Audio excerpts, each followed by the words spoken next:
He hit enter anyway. Every machine, everywhere, stopped at once.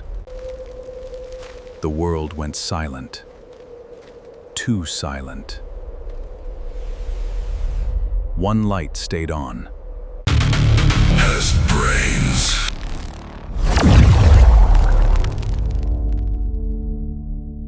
Alright, welcome back to part 2. So we've already got our brief from the last video. Let's go ahead and grab this project brief and copy it.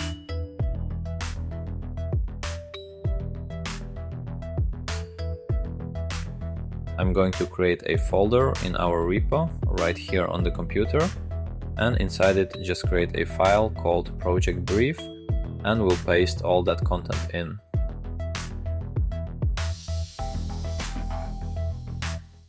Okay, done. Now let's open up the terminal and fire up the agent CLI.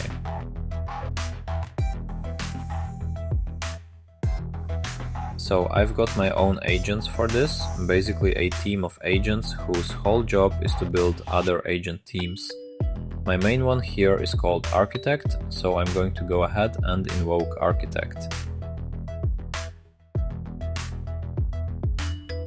And what I'm going to ask it to do is build a team for me. I'll give it a quick prompt. Design me a squad for building the full stack Phoenix Elixir app with a PostgreSQL database.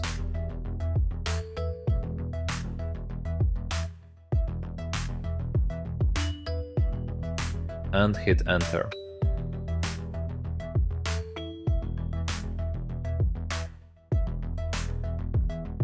Now, where do all these live?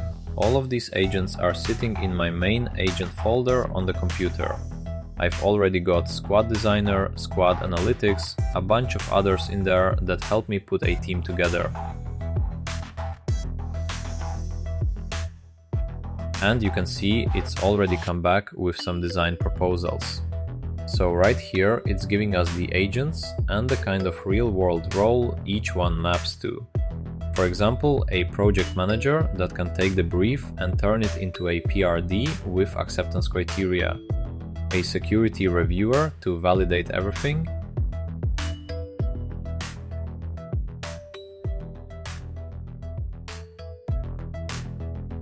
some testers to write tests for the front end and the back end. So as a first pass, it's proposing 6 agents. But I think I actually want 7 here, because I want to bring in the devs, and I also want to split the developers out, one for front end, one for back end.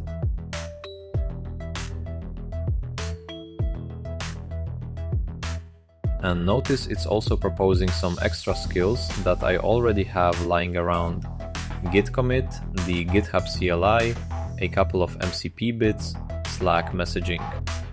So I'll go ahead and pick those, and that's going to be my design. And you can see right here it even shows you examples of what skills each agent has and how they're going to work down the chain.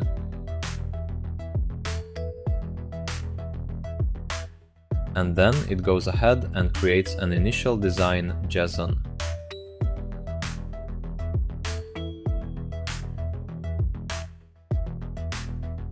Now, one little problem. I don't actually love this proposal as is, so I'm going to adjust some of the agents and the phases. So the initial design is good, but let me tweak it. For instance, I don't want a separate reviewer. What I want is for the architect to do the system design and the TRD writing, and then also do the review after the developers. So basically, the architect is going to work in a few different modes. In one mode, it designs based on the PRD, and then it also comes back and reviews everything after the dev, before any tests get written by the testers. So you can see I'm requesting these changes right here. I want to set up a loop, it can review twice, and it can reject twice, if what's coming back from the developers is bad.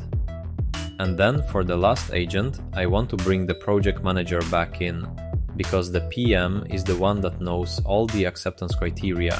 So I want the PM to verify one more time that what we built actually matches. Yeah, I also want to use the deploy agent and a DevOps agent, and deploy everything out to render.com using the render MCP server.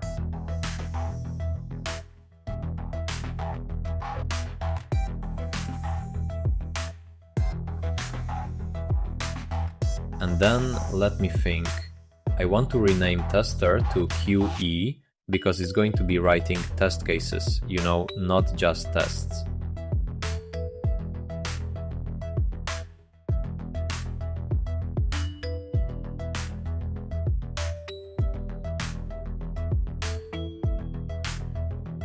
And I think we forgot about the designer. We need a designer in here. So I think after the project manager, we can drop in a web designer that will actually go and create the design.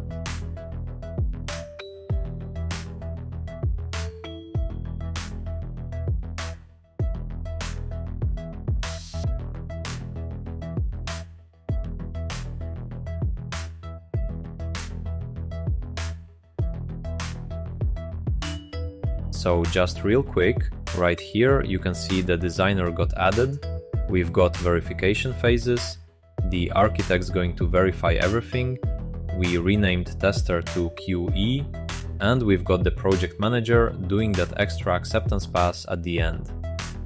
Okay, I think we're good.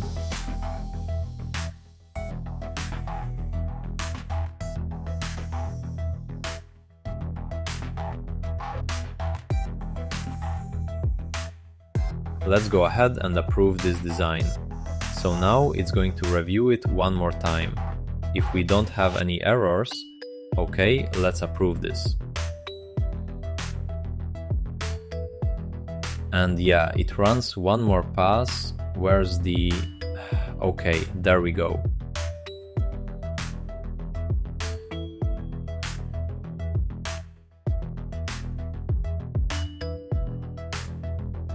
Looks like the design's locked in and everything's good. So the next step is to actually build this team, and for that you just run the build command, and that's it. It's going to spin up agents that go and build out this design. Based on these design docs, they're going to construct the team for us.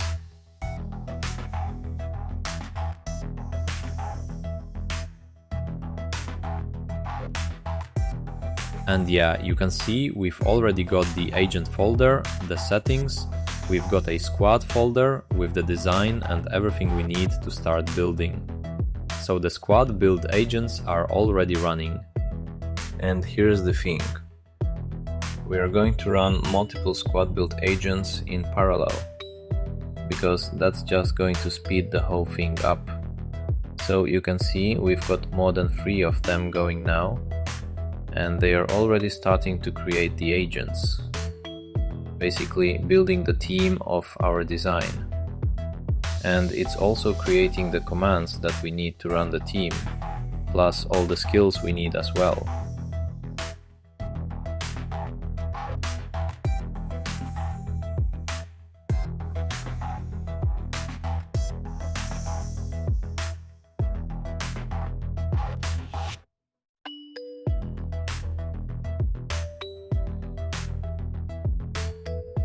Okay, looks like the build's done and everything's good.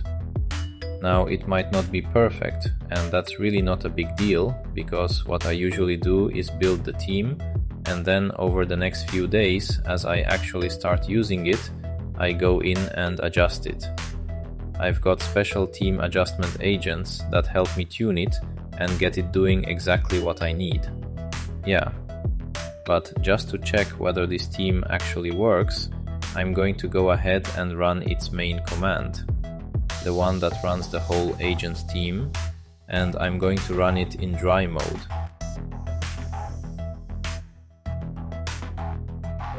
Just to double check that the pipeline actually flows the way it should.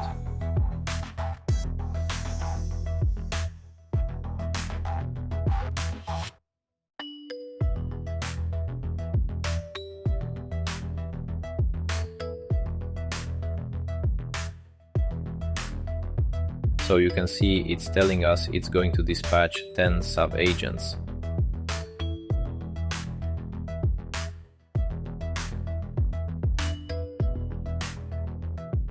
And right here you can see the phases, requirements, the designer, all of it. And notice the project managers already running, the web designers running, the Phoenix architects running. And this is exactly why we use the dry run, right? Because it creates nothing, 0 files, 0 code. It's just there to test that this flow works before we actually start using the command for real.